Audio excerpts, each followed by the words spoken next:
The most beautiful things in life are the simple things. And the divine is always communicating with you.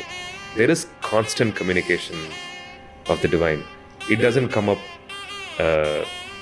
on your face like they show in movies, right? You see God, oh God, 10 foot, 50 foot structure coming. No. The divine is always communicating through subtle signs.